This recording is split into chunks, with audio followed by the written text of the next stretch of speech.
Welcome to Roundhouse Roulette, a Walker, Texas Ranger podcast. Each week we recap and review one of the 200 existing Walker, Texas Ranger episodes randomly selected by Roundhouse Roulette. I'm Evan Dalton, here with my brother Adam. Hey, yo! And our fellow Kick Drugs Out of America All-Star Unity Team member, Mr. Bob Leahy. Hey, proud to be a member of the Kick Drugs Out of America All-Star Unity Team. That's how you guys doing? Oh, man, I'm just glad that we can stand together this week for this epic podcast. You got to stand together. That's the mission statement of the KDOOAASUT. And we'd like to thank all of you listeners for joining us as we revisit Chuck Norris's anti-hate white savior karate masterpiece. Oh, no. Today we'll be recapping and reviewing Season 8, Episode 19, Soldiers of Hate, where the Rangers find themselves fighting against the clock to stop white supremacists from blowing up the Unity Festival. And no, this isn't Top Dog. But before we put on our creepy clown makeup and serve up some sweet spun sugar, join us as we pull up a stool at CD's Bar and Grill.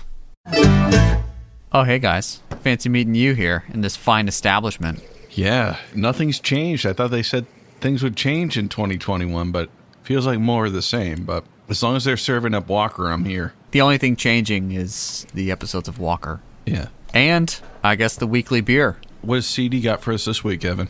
This year CD's dishing out a Bear Walker Maple Brown Ale by Jackalope Brewing Company in Nashville, Tennessee.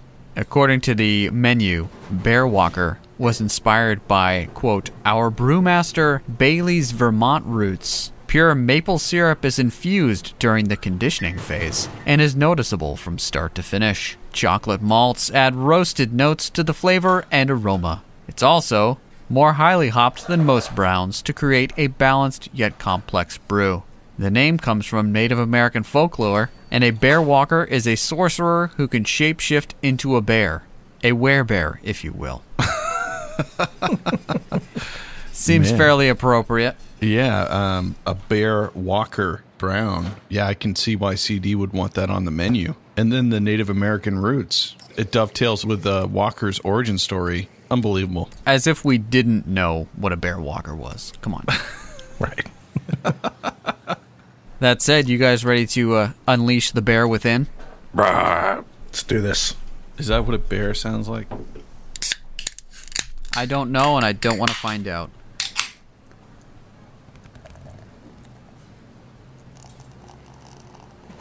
This is about as frothy as I could possibly have gotten it. Dude, that was the worst pour I've seen. Look at Evan, it wasn't that tough.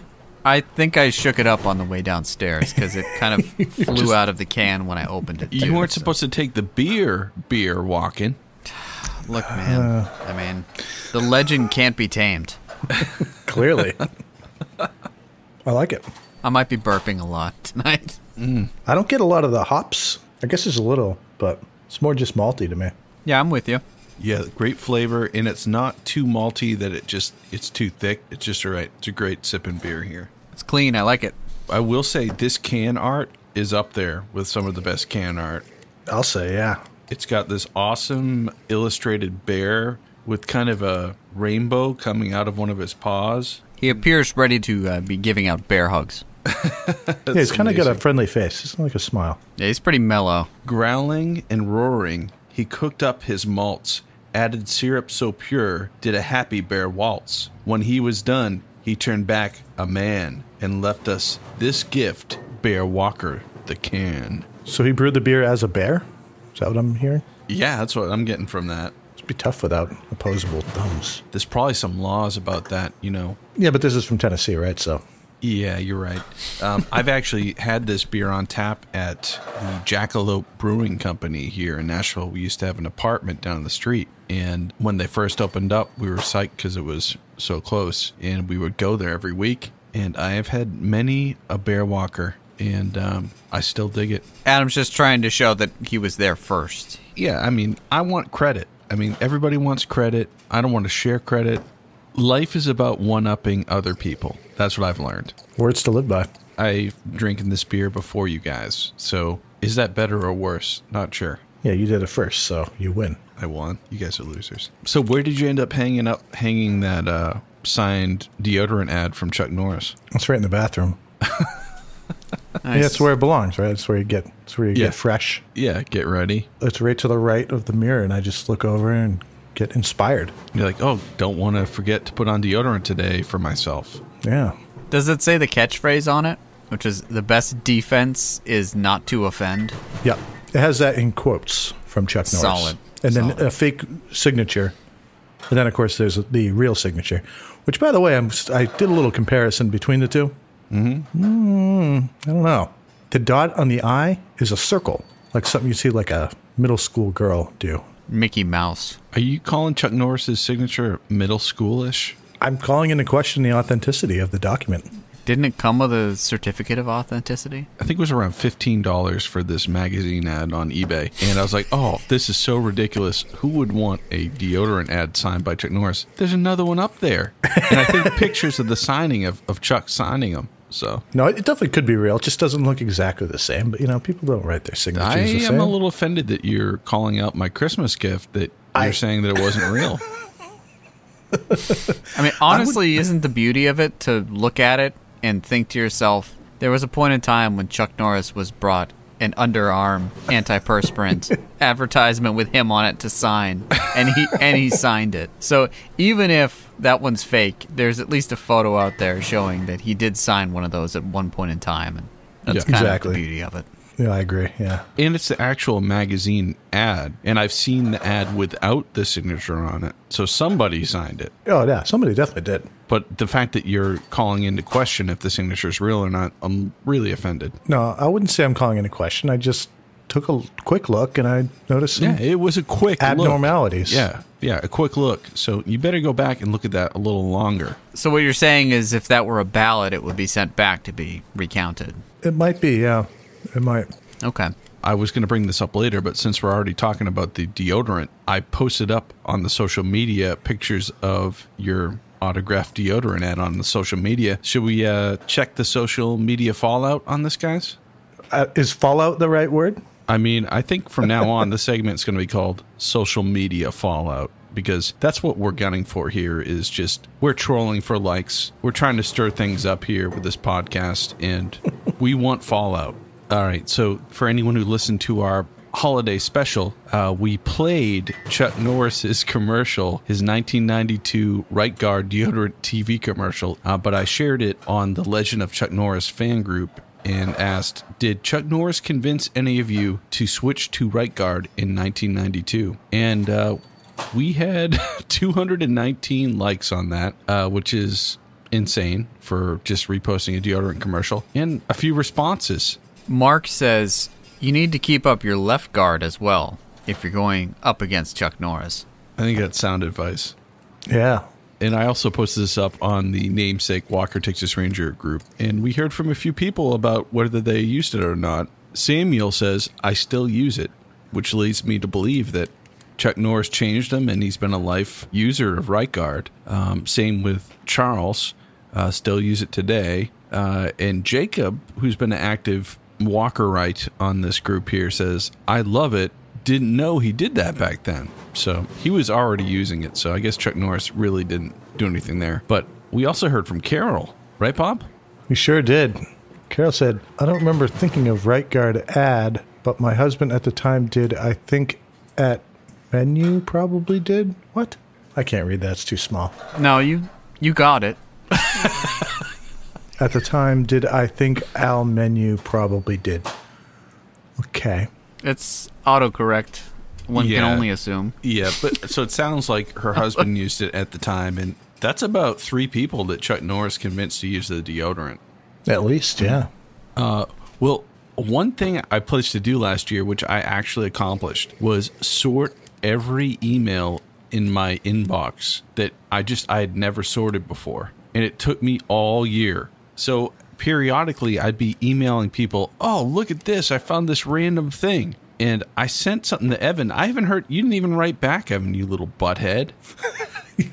You sent this to me in 2007. You said, this is it. Don't get scared now. Walker Stuff is the title of the email. And what you sent me is an Excel spreadsheet on how to rate Walker episodes in 2007.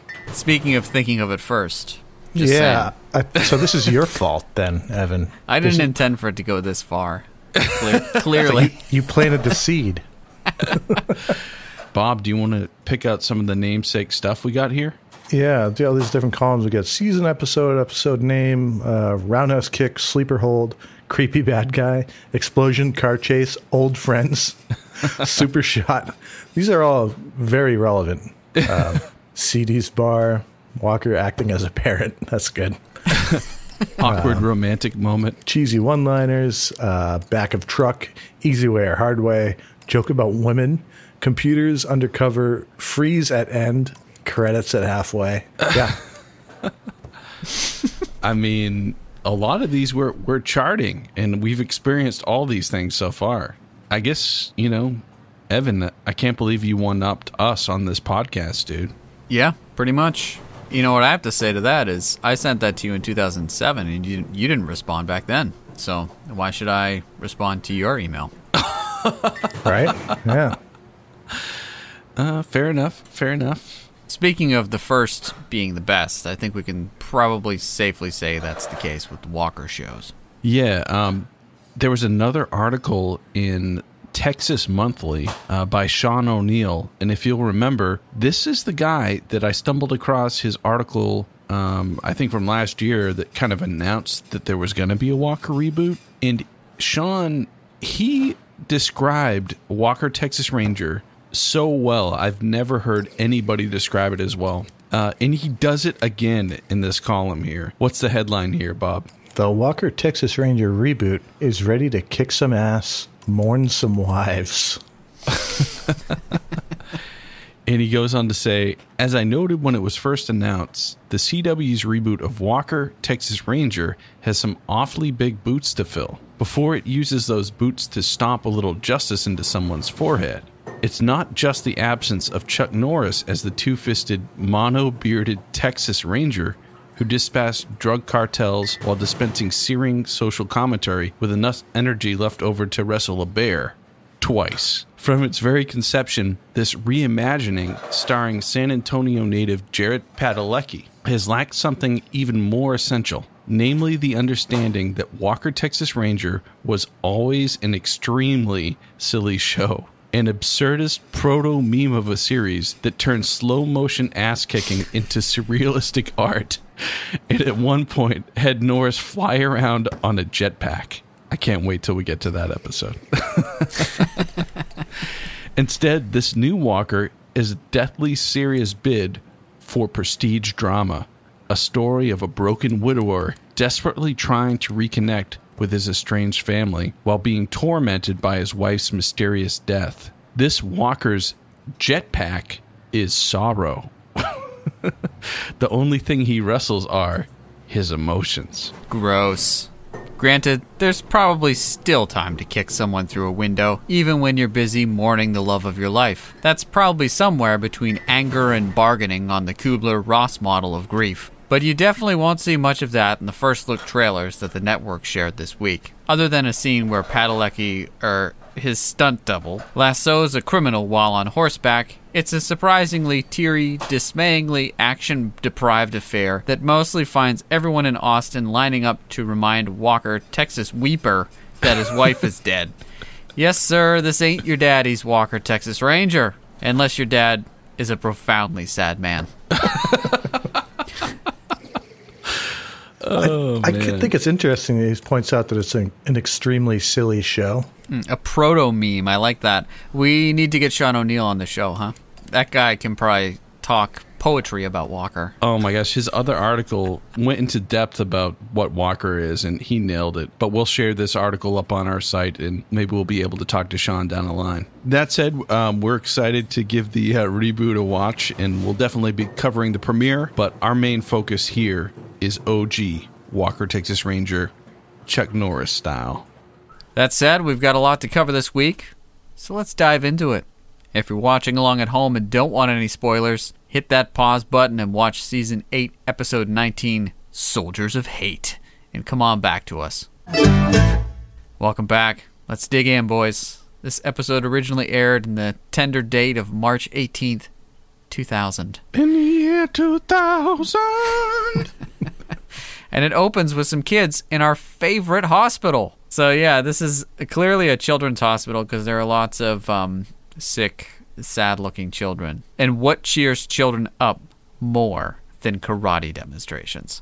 Yeah, I mean, what shows paralyzed children that other people can move more than karate demonstrations? I think very little.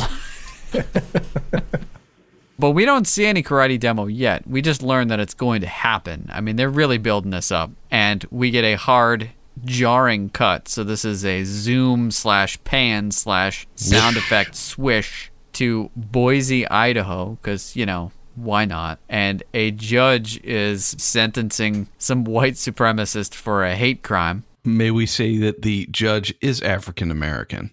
Yes, yep. I should say that almost goes without saying. Because right after sentencing, he is then walking to his car and abducted. This is after the guy he's going to rule sentence down upon, the skinhead, spits on the ground in disapproval in the courtroom. Mm-hmm. Real disrespect. I'd hold him in contempt. But it's cool. We go back to the hospital. Yeah. Just like that. Yeah. This is it's a lot of whiplash in this first thing. Like it's mid-scene. They go back and forth. It might as well be mid-sentence. They're jumping between scenes. So, Bob, who do we meet now? Oh, we meet Darvin, a little kid who was hurt in a drive-by, right? Yeah, he says, I quote, "I was playing with some friends in the park when these guys pulled a drive-by, but the cast comes off tomorrow and the doctor says I'll be good as new." Well, may I say that I think Darvin is probably my favorite part of this episode. Yeah, he's pretty good. So he's in a wheelchair there when he's delivering this line, and it came by so fast I had to rewind it and say, did this poor kid get hurt in a drive-by? Because he said that line so fast. And then Gage, his reaction is actually almost what you would actually feel like, oh, I really stepped in that. That's awful. This poor kid got hurt in a drive-by shooting. How old is he? He turns out he's 8 years old. Yeah, Gage's reaction was almost like he was hearing that line for the first time. Yeah, exactly. He's like, we're actually putting this on TV? Oh, okay.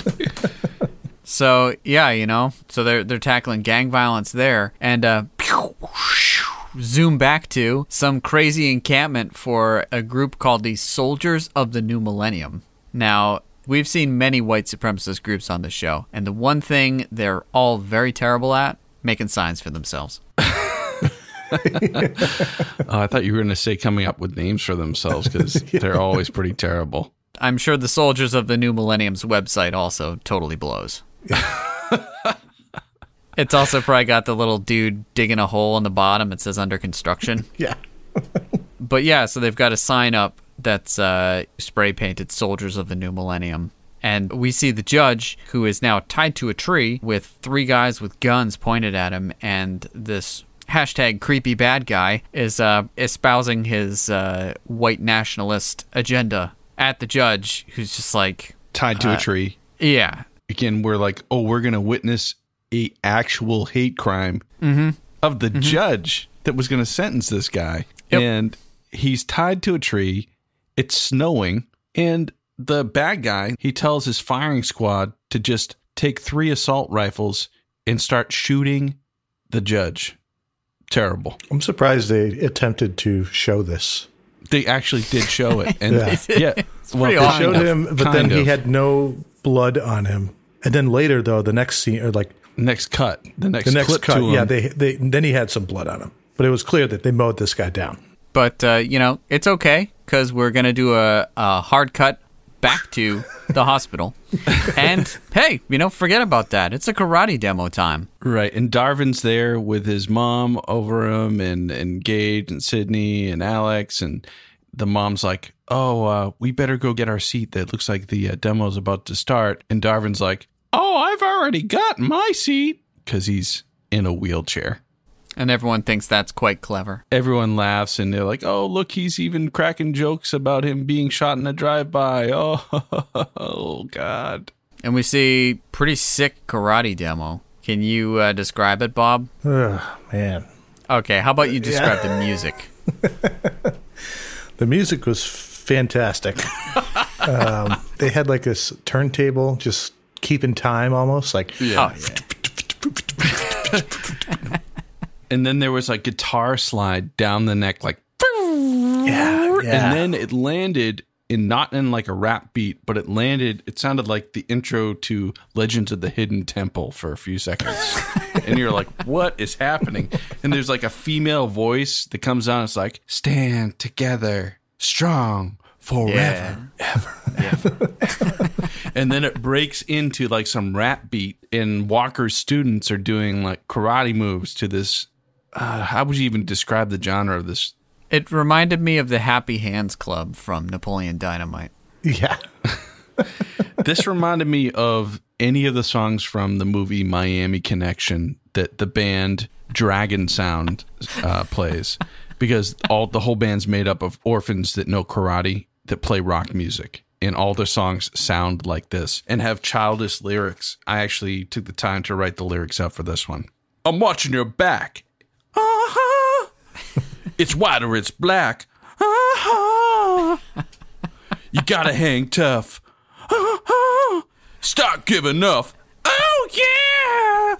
You better come strong. The road is long. Yeah. So bring a game. And know your own name. That was beautiful. Then it brings it to the chorus. And this is what we're all talking about here. That's just all pillow talk until you get to the chorus. Stand together. Oh, about to fall apart. I can't even do it. It's like stand together or we're bound to fall apart. Stand together and come straight from the heart. Look out for your brother. Brother, that's the place to start. Stand together or we're bound to fall apart.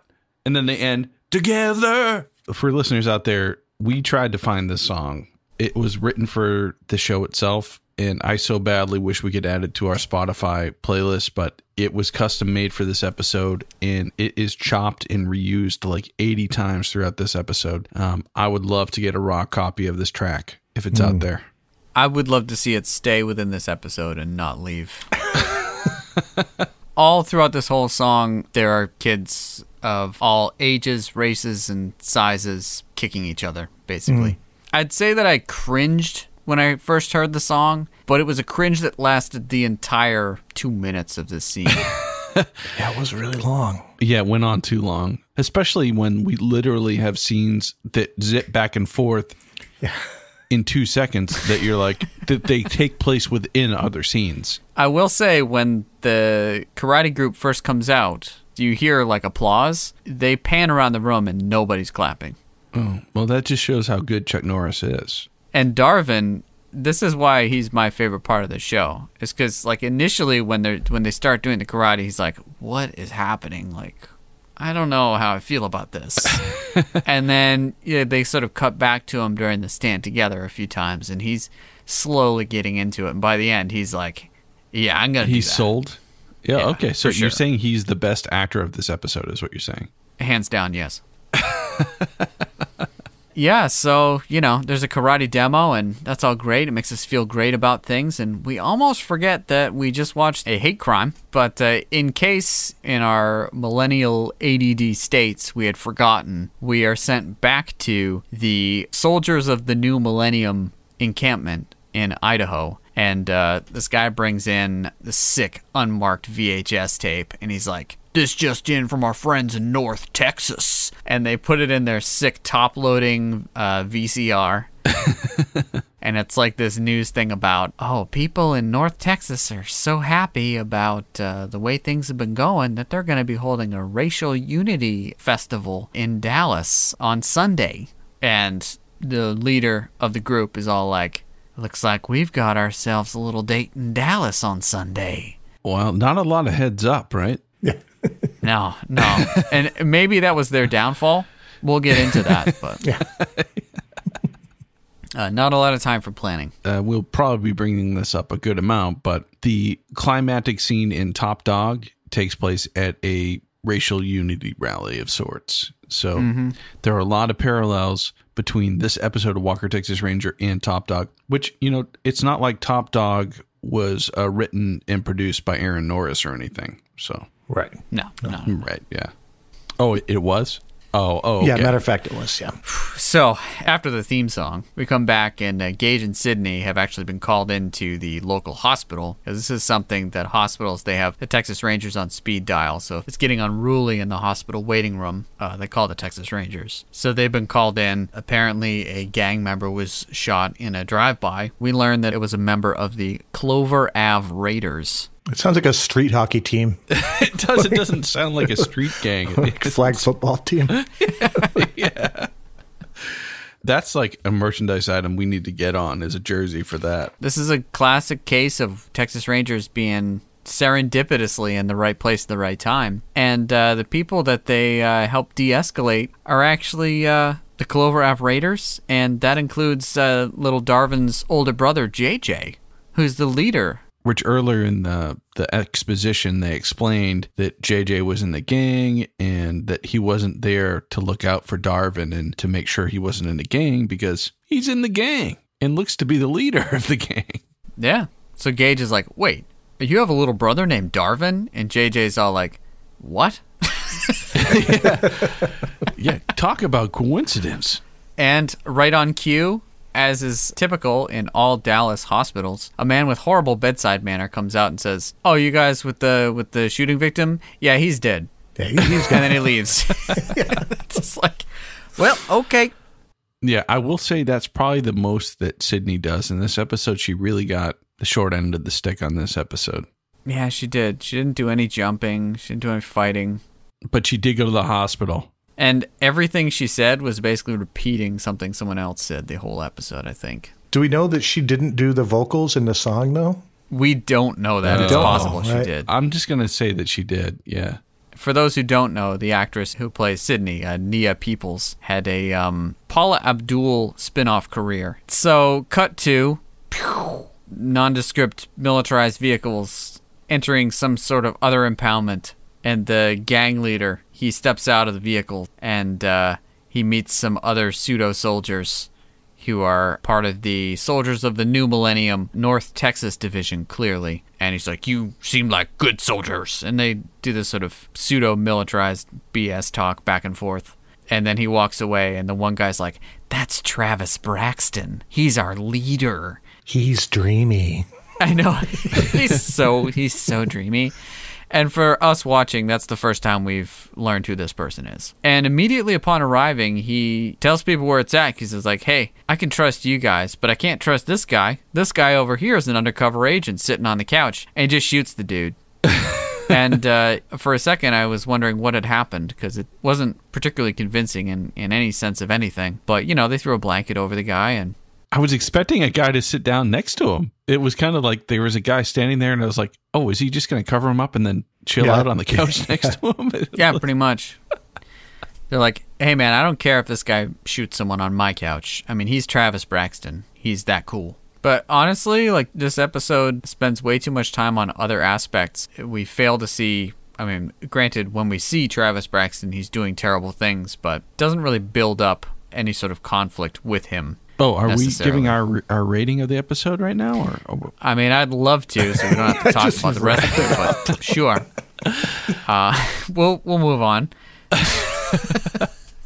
We go back to Ranger headquarters, and they're like, oh, we found out who did the drive-by shooting, I guess. They think it's this guy, and they do an internet search, and we see some dude with hair. I'm going to gloss over this a lot because it's totally pointless and has no bearing on the episode whatsoever. Yeah. But Walker and Trevette go to pick him up. He runs out the back. Walker jump kicks him, and that's it. Trevette cuffs him. They get the gun and they go 9mm, same one they use on the drive-by. Right. Definitely not the most common gun. Probable cause right there. Nailed it. And Trevette's like, I'll send the bullet off to have it analyzed to see if it matches the shooting, which, again, I don't think it matters for the rest of the episode. Right. And I think Walker picks the gun up, gets his fingerprints all over it, and then hands it to Trevette. Yeah. But hey, it's cool. It's cool. Okay, so that's great. And as they're booking the guy, Gage is like, oh, I'll go tell Alex. I got to talk to her about something. So he tells her about how Walker and Trevette got the shooter, and they think it's going to be a slam dunk. And she's like, anything else? He's like, actually, Yeah, he's in her office, and you're waiting for him to be like, Alex, I've always had the hots for you. You're waiting for something like big like that to drop. Just the two of them in her office. Permission to address the witness as sexy.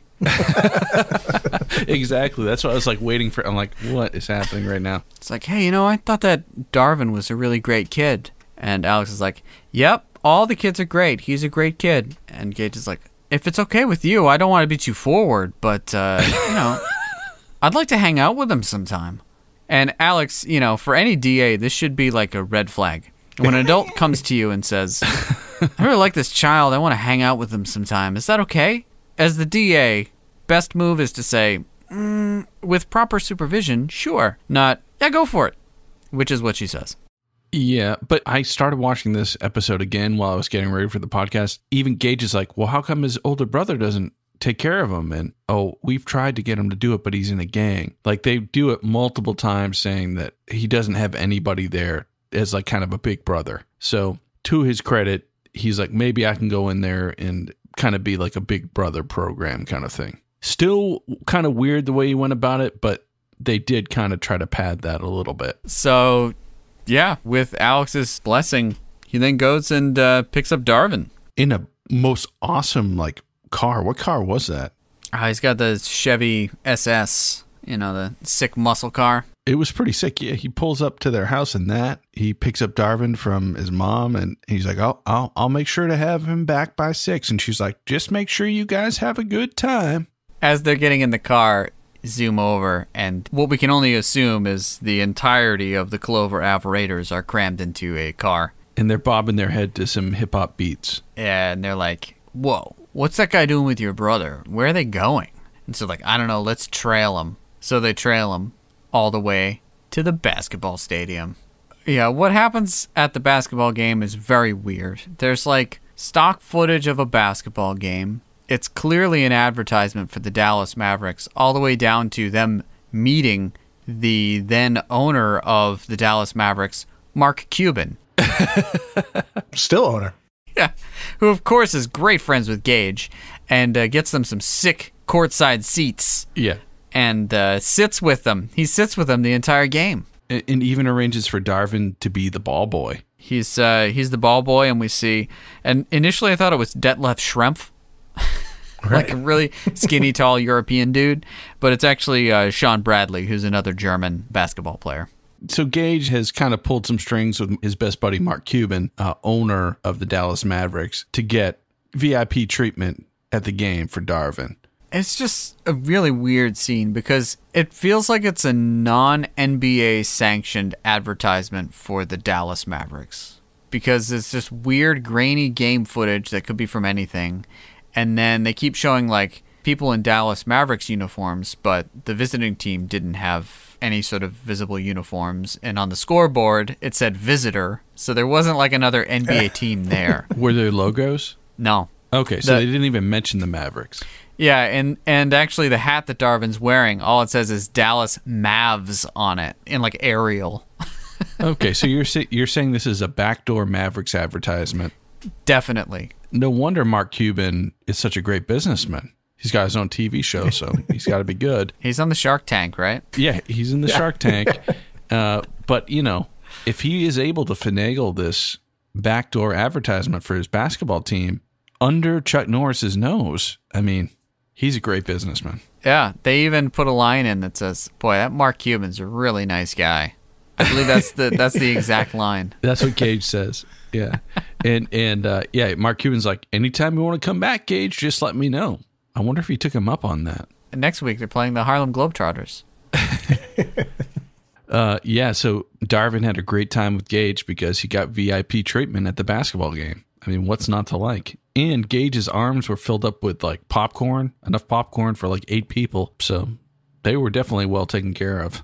Yeah. And he's like, boy, I'd love to play basketball. And Gage is like, hey, you can do anything you want if you work hard and set your mind to it. And he's like, but I might never be 7 feet tall. And Gage then lists off some NBA players, including Muggsy Bogues, who... Spud Webb. He says, Right. But like Muggsy Bogues was not playing in the year 2000. There's no way he was still playing, right? He might have been around. Like, would that kid know who Muggsy Bogues is? I'm looking this up now. Yeah. But was Muggsy Bogues in NBA Jam? He definitely was. He was like early 90s. Oh, yeah. But he might have still been kicking around the league. At least he might have still been relevant because he was actually pretty good. He played until 2001. Okay, I stand corrected. Yeah. So that's the take home here is you can do anything if you set your mind to it. And he promptly drops Darvin back home on time before curfew, and they actually gave him the game ball, so he's playing with the ball with his mom. And she's kind of trying to steal the ball from him. They're doing some horseplay there. And Gage gets back into his crotch rocket of a car, starts down the street, and gets about a block. And someone's waiting for him. Who's waiting for him, Bob? That would be the local flag football team. The Clover Ave Raiders? Yeah, the Clover Ave Raiders. JJ and his boys. They block the road. Not to be confused with the Clover Boulevard Raiders, another team. So Right. Yeah, they try to turn the tables. Normally there's a shakedown in a Walker episode where the Rangers are shaking someone down for info. And honestly, usually the shakedown fails. And in this case, JJ's shakedown fails. Yeah, he's shaking down Gage.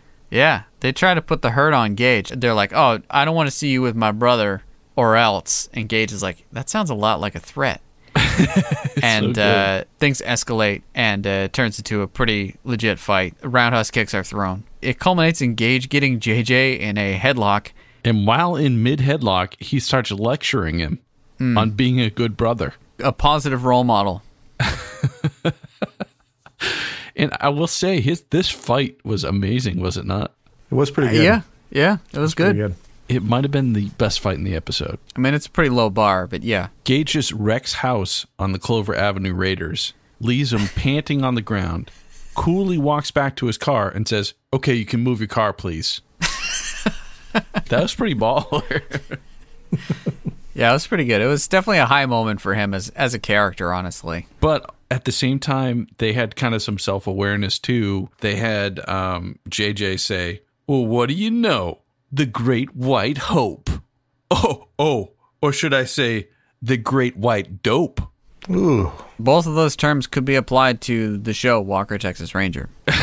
Yeah. A little self-awareness there. So cut to some town employees putting up some Unity Festival posters. And while they're watching in classic action movie tropeness, Travis Braxton and his right-hand guy, who is always wearing a black baseball cap, so I'm going to call him Black Hat, they are watching the poster go up in foreboding fashion. And they're like, yes, this is going to be the best reckoning. Yep. Yeah, I think they say something like, Braxton says something like, oh, on Sunday, the whole world will see the soldiers of the new millennium. Yeah, so that's very exciting. Building a lot of tension. To add to the action movie tropes, back at Ranger headquarters, an FBI agent, or we assume an FBI agent. Yeah, he looks like a mutant J.J. Abrams.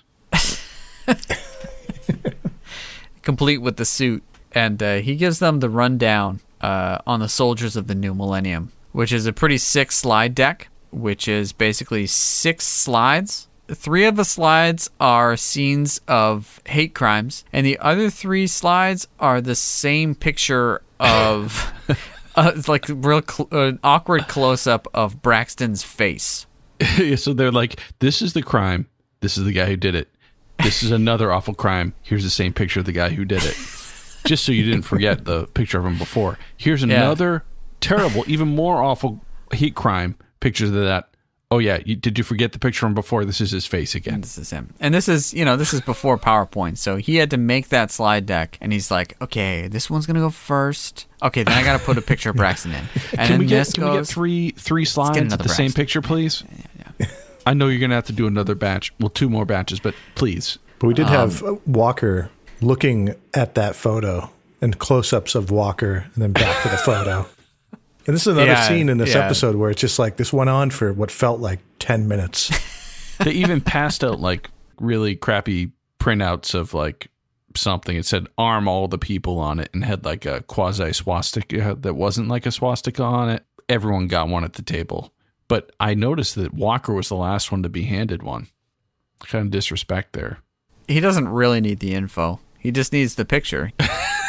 He's like a bloodhound, but instead of by smell, it's sight. And we'll get into this later. But he's got the eyes of a golden eagle. Yeah, he's like, he doesn't need facts. He just needs a visual. For sure. It can even be through the eyes of an eagle. It doesn't need to be his own eyes. Occasionally, he will channel his eyes through animals. But not in this episode, though. Okay, so let's get back to that. I don't know why we keep straying from this. It's because the episode blows. So. All right, so cut back to right after this debrief by the FBI. We then cut to the encampment, the North Texas encampment of the soldiers of the New Millennium. And we see Travis Braxton give his emotional white supremacist speech. If you can't watch this episode, just watch Top Dog. It's the same thing. At this point, this is like the fourth white supremacist speech we've heard, and I just kind of blocked them out at this point. They're all the same. Yeah, I mean, this guy's bad, and he hates anybody who's not white. So pretty much that's what he does. Yeah, they call people who aren't white inferiors. I will say that I did appreciate with this episode that they did not show scenes of Holocaust like they did in, what was it? Soul of Winter. Soul of Winter. That was incredibly jarring and disturbing. So props to them for not doing that this episode. Anywho, back to the headquarters, and Walker is just sort of standing there thinking pensively. People are saying things to him about what's about to go down, and Walker just keeps saying, "Yeah, you're right." Yeah. And so one of the things is, boy, they must be planning something around the Unity concert. Yeah, you're probably right. Boy, they must be planning something big.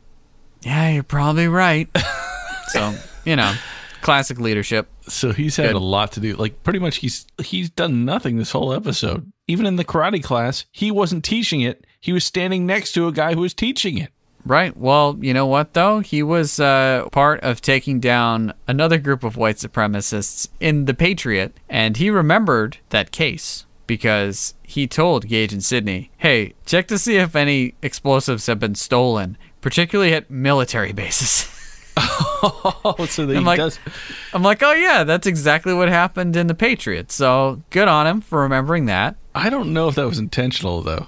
Oh, certainly not. But for the person watching Walker, I mean, that's the mythos right there. Yeah. Oh, yeah. The episode of The Patriot where they stole all those the C4 from the military base. Yeah. Yeah, for sure. Meanwhile, a seedy van is cruising around the streets of the greater Dallas metro area, and it's a couple soldiers of the New Millennium who are just looking for to blow their cover before the big heist. I don't know why they would even do this. Yeah. People to terrorize. They're just getting bored. And this one guy's like, what are we looking for exactly? And the other guy's like, I'll know it when I see it. And he sees some teenagers walking down the street, and it's a white girl with two, I guess, non-white youngsters. Mm-hmm. And those are the targets. They zone on in. They pull up right next to the three of them, jump out of their van, and attack them with knives after calling them inferiors. Yeah. And it turns out these kids are, unfortunately for these white supremacists, members of Kick Drugs Out of America All-Star Unity Team. Which actually makes them superiors. Right. Both the white supremacists draw like the switchblade knives, which is a classic Walker hallmark, and both move in on these kids. And the kids, they don't get stabbed. They proceed to kick the crap out of them with pure karate mayhem. And you can tell they ascribe to the Kick Drugs Out of America School of Karate because they finish off the bad guys each with a roundhouse kick. Yeah, they're pretty good. Pretty good kicks. Yeah. This was an awesome fight, too. Just one element missing. Was that Walker? Yeah, Walker. Yeah. Walker wasn't involved in this one either. To rub salt in our wounds, Walker shows up later to get the information from them, say, oh, you guys all right? He's like, let me know what happened. And they all start talking at once. And just for literally 2 seconds, they make the music comical. Like as if, they can't get a word in because they're kids and they're talking over each other. And they goes to the next scene. And that's while Walker's like, oh, okay. His only word was like, what happened? It's a little bit of levity. You got to have that. Especially in an episode like this, that was really a welcome half laugh. Yeah, cut to an interrogation of these two creeps, and they're trying to play coy like they don't know who the soldiers of the new millennium are. They've probably been instructed by their leader not to mention the group. Standard operating procedure. And Classic. Walker and Trevette, they're in their interrogation room. It's like the worst interrogation ever, and it still worked. And the kid just fell for it. Walker's like, what do you know about these inferiors? Huh? Like, it's like that. Yeah. And the guy cracks. He can't take the pressure. He says Braxton's name. And so instantly Walker's like, Braxton, huh? Interesting. And so they leave and they're like, oh, well, we tied these guys to Braxton's gang. We might have something from this. And the one who didn't say Braxton's name was like, oh, I can't believe he said Braxton's name. We're in trouble now. This next scene is my favorite scene of the episode. It's unbelievable. And I actually marked the time down. And it's funny you mentioned this earlier about how the scenes are literally so short that they're in other scenes. This scene takes 27 seconds to happen. The two guys, they're being put in prison after Walker's tied them to Braxton. And Braxton is pretty much called a hit order out on these guys because he doesn't want any loose ends. So they show them being entered into the prison population. And these two soldiers of the new millennium are sitting in their orange jumpers on a bench, and they're talking to each other, and they go, he's like, do you think they're going to be mad at us? oh no, Braxton knows we would never squeal. Yeah. It's cool. And then right after he says that, the doors open and the most brutal looking prisoners in the world walk through the door, skinheads of all types. And the same guy who had the positive outlook about, oh no, Braxton's not going to be a problem at all. He kind of looks at the goons coming at him and goes, oh guys, what's up? Like as if they're going to be pals. And then he goes over to shake one of the guy's hands. And as he goes in for the shake, he's instantly shanked. Yeah. And then they leave him sitting on the ground and show you brutally the guy's stomach with blood and a shank sticking out for a few seconds and let that sit. And then they pan up to the bench and both of them are shanked lying on the bench dead with knives sticking out. And they just linger on that for a while. And it happened so fast that you're just like, what did I just see? It's like in Arrested Development when they got White Power Bill. Yeah. These guys got taken out by White Power Bill. They totally did. And it was so unexpected and shocking, and it happened so fast that I was just like, oh my gosh, what? My jaw was on the floor. It didn't really work out well for him. No. What I liked about it most was the guy's positivity. And then he was greeted with the shanking instantaneously. So, lo and behold, back at Ranger headquarters, Gage and Sydney come back, and they're like, Walker, you were absolutely right. A military base nearby just reported 6 pounds of stolen C4. It's missing. C4 is the bad guy currency of Walker, Texas Ranger. A whole 6 pounds. I mean, he must be planning something big with it. They're all like, well, I guess we better postpone this festival until we figure out what's going on and get to the bottom of it. And Alex tells him, Governor's not postponing anything. And he has complete and total faith that the Texas Rangers will uncover anything. So, they're like, boy, they must be planning something big. We've got to find out where they're putting it. We then cut to the dress rehearsal for the Karate All-Stars. And excuse me, Evan. The Karate All-Star Unity team. My bad. Who's in the tech group behind helping set up? A black hat, wearing his black hat. For a white supremacist, lots of white supremacists in the show wear black hats. I'm just saying. It's how they throw people off. Maybe. But all I have to say is, if you see anyone wearing a baseball cap that's black and has no logos on it, look them over once or twice to see if they're doing something suspicious. Because I've never seen a black baseball cap with no logos on it for sale. And if you've got one of those, you're probably doing something nefarious. I don't know. Just saying. Anywho, okay. Black Hat is, he's definitely up to no good. And he is blatantly out in the open, slipping some C4 into an extremely thick flagpole. Naturally. Yeah. Yeah. And it's C4 because it's shaped like a stick of dynamite and has a flashing red light. It's bad stuff. Yeah. But it's okay because he leaves and goes back to the base. And as he's leaving, bomb-sniffing dogs and Walker and crew, they all show up and make quick work of the place. And they find 3 pounds of C4 in different places. Yep, with their dogs. and Walker gingerly unscrews the flagpole and takes out the C4. He takes the C4 out of this thing, and then he hands it to some other guy, and he's like, defuse that. But like, no one's like, hey, I'm holding a bomb. Get the kids out of this building. Right. You know? Yeah. Well, I mean, they know karate, so.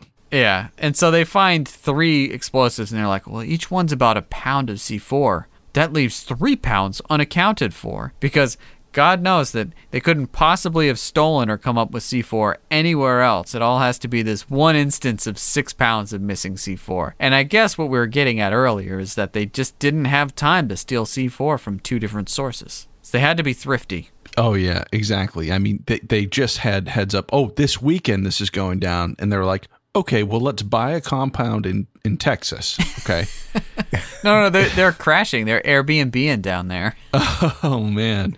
There's like a dark web Airbnb. Yeah. The Aryan B&B. So they're like, well, it leaves 3 pounds unaccounted for. Where's it going to be? And anyone who watched the episode would say they're having this festival at 2 different locations. But in case you've forgotten Alex saying it, we have a flashback of Alex saying, oh, it's going to be at the Children's Hospital and somewhere else. And Walker's like, the Children's Hospital. So they cruise over to the Children's Hospital. Just as we're seeing a sick flower delivery, the company name on the flower delivery seemed pretty appropriate. It's called Glory Days. And I believe it's Black Hat and Travis Braxton who are the delivery men, right? Yeah. Now, Black Hat kind of threw me off because the flower delivery guys, they're wearing yellow and green hats. Master of disguise. Yeah, not as suspicious. And so they carry these huge pots. Like, they're like, oh, we're delivering flowers, but it's this huge pot with flowers coming out of it that you're like, guess that's where they put the rest of the C4 in 2 potted plants. And they just deposit them on tables of African-American people eating hot dogs. The Unity Festival seems like a pretty good time. I mean, there's lots of cotton candy, lots of people having a good time, kids in wheelchairs. The clowns there, they're pretty scary looking. Like the creepy female clown. Yeah, and they showed that same clip of her like 2 or 3 times. And the first time it freaked me out. I didn't want to see it more than once, but I did, and I can't unsee it. But they successfully delivered the bombs, and you're like, oh, they're going to get out of there before Walker and company get there. What's going to happen? So, like any good terrorist, they deposit the bombs, leave their delivery vehicle right there, parked next to the festival. They walk across the street to the park and just sit on a bench. And, they're watching from a distance, and they just want to detonate the bombs.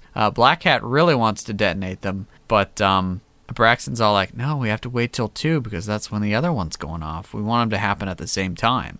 If they really wanted their mission to succeed, they probably should have detonated them first because Walker and Trevette ended up on the scene immediately. But they didn't find the flowers, but Walker did use his excellent eyesight and the fantastic intel from his FBI slideshow to recognize that Braxton was sitting on a bench across the street. Yeah, so if he didn't see that image 3 times, he probably might not have been able to identify him later. It's true. And so, can we talk about Walker's entrance into the next scene? How do you want to talk about this? So yeah, Braxton is saying, we can't quite detonate the bombs yet to Black Hat, and then you hear dogs barking, and of course their eyes aren't quite as good, so Black Hat needs binoculars to see what's going on across the street. And so he pulls out his tiny little pair of binoculars. Walker's eyes are binoculars. Absolutely. Yeah, he's got at least like 8 times magnification when he wants. He can turn it on.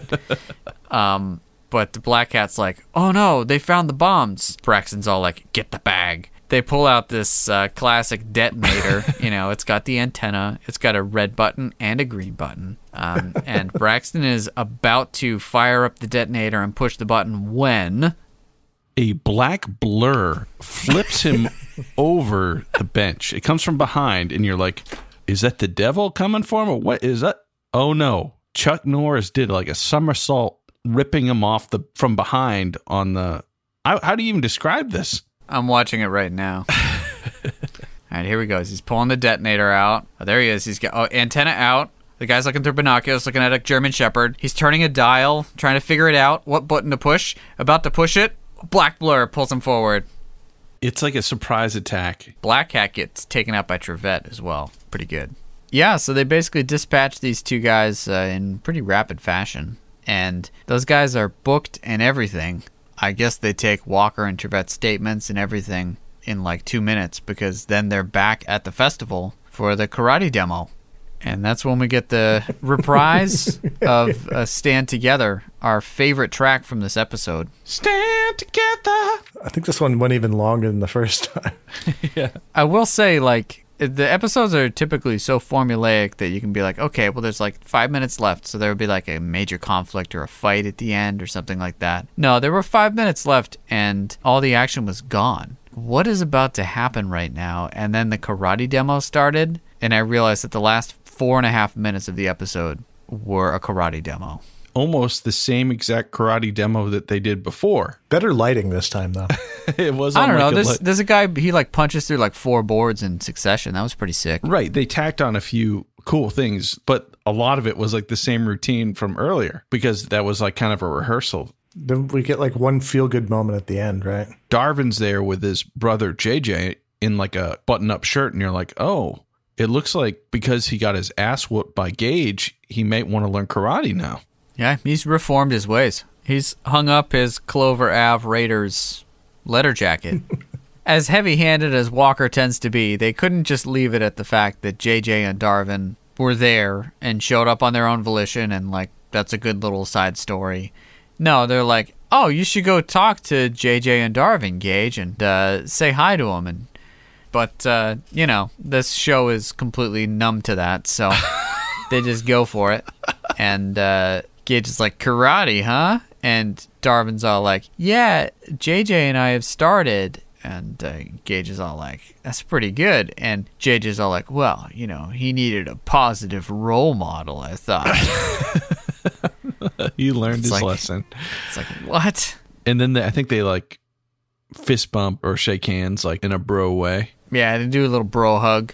But they also do that, like, the kid's like, oh, I'll never be as good as these kids. And then Walker tells the kid the same thing that Gage told him earlier. You can do anything if you try. As long as you stand together. Oof. Yeah. And Trevette ends the episode about as awkwardly as it deserves. He's just like, so, is anybody as hungry as I am? Which actually may have been unscripted. It might have been Clarence Gilliard just saying that. And everyone behind him, including all the kids, are like, yeah! And then he gives this face like, that was weird. And then that's the end of the episode. And that about sums it up. We'd love to give a shout out to our friend and collaborator Adam Lauritsen, who's been drawing the amazing Walkerstrations, including this week's that we feature on our social media. Be sure to check out his other art on Instagram at @ImaginationRunAmuck. When we come back, it'll be time for us to each rate Soldiers of Hate on a scale of 0 to 10 boots to the face, resulting in our patented Roundhouse Roulette episode ranking, the complete results of which are available on our website, roundhouseroulette.com. Don't you dare go away. Welcome back. I will gladly dive headfirst into this one right here. Yeah, I'm giving this one a 1. Like, I just can't. Yep. Oh, dude. Okay. Yeah, it has virtually zero Walker action, including like a scene where they like go to bust a perp and there's like no fight whatsoever. They just like Walker just like kicks a fat guy to the ground. Jump kicks him in the back. Yeah, right. No reason. Yeah, he ambushes the guy. Like, come on now. Yeah, it's just one more sort of white savior complex episode than I can bear. And I know it's not going to be the last one, but... It's already the third one, isn't it? Right. But, like, come on now. When a kid's older brother won't leave a gang because his 8-year-old brother was shot in the leg by a drive-by shooting that he brought on, and instead is inspired to leave a gang because he was put in a headlock by a white Texas Ranger and was told that he needs to be a better, positive role model. That's what scared him straight? That is so awful. Offensive. I didn't think of it that way. It's like, yeah, I don't think that was the wake-up call, guys. Come on now.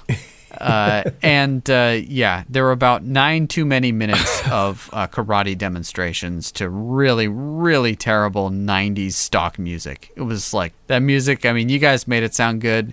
It's atrocious. It is really bad. It's awesome. And there was more action in the karate demonstration done by like teenage kids than the entire episode. So, yeah, I stand by giving this one a 1.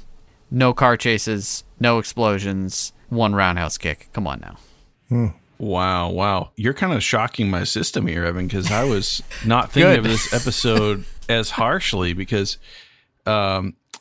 last Christmas I was home and Evan, you were out of state with Marie and her family in California, right?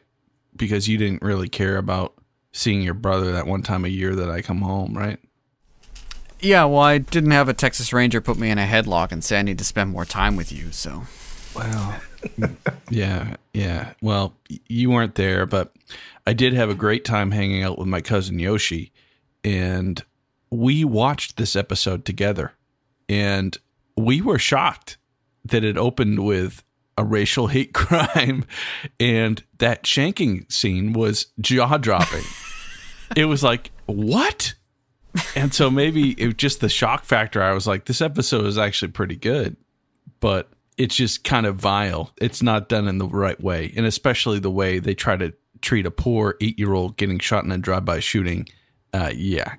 Probably shouldn't have been treated in this fashion. That said, it didn't drag as much as a lot of other Walker Texas Ranger stuff. And even the stuff we're complaining about was entertaining. Okay. So when you watched this a second time, did you sit through the last 5 minutes of the karate demonstration? I laughed at how long it kept going on. It meant we got alternate verses to stand together, and then we had alternate raps every time. They kept it fresh. I was going to go 6 on this one, but I feel bad about it now that you guys said all that stuff, but that's where I was. No, wait till you hear what I'm going to give it. All right. I'm going to give it a 2. I almost went down to 1. I almost went to 1, but you know what did save it for me? Was the music. Yeah, the music. It's so stupid and so bad that it's good. And the shanking was so good. Shanking was okay. I feel like the jumping around in the scenes and the whole, like, there's like 3 different backstories that just don't need to exist. And if you cut those out and you trim down the karate demos and the music and all this stuff, you'd have like half the episode to just have fights. Yeah, but then and explosions and other things. The scenes wouldn't have stood together, and then it would just all fall apart. I'm talking like cut those entire plot lines out of the episode. Like the kid and his brother, gone. The guys go. I mean, I guess the guys going to jail was cool for the shanking, but like Mark Cuban, he can stay. Yeah, Mark Cuban, gone. Yeah, I think it should lose a point just off the bat for having Mark Cuban in it. What the hell was that? That was so. I forgot to mention that. That's so dumb. What was that? You know, he's a staple in the Dallas area. He's just a great guy. That Mark Cuban is such a nice guy. Yeah, they literally he really say is. That. They literally say that. They literally say that. Yes. Oh man, yeah. I got to start being a little more discerning in my rating, I think. But I'm going to stick with what I did. All right. Well, that still gives this episode a roundhouse rating of 3 boots to the face. And it sounds like we may have a little bit of a differing opinion on whether or not late 90s stock music adds or detracts from a show's appeal. But do let us know what you think on social media or by emailing us at roundhouseroulette@gmail.com. When we come back, we'll spin the Roundhouse Roulette wheel and select next week's episode. And we're back. You ready to spin that wheel again, Bob?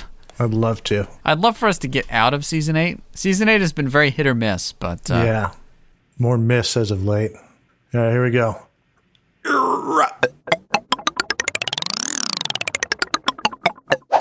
Oh, this is this one about firefighters? I don't know. I hope not. Flashpoint. Walker attempts to prevent the assassination of a visiting dignitary by a group of IRA terrorists. Oh, Ooh. sweet! We get to see their take on the Irish. Amazing. Oh my gosh, this is going to be one for the archives.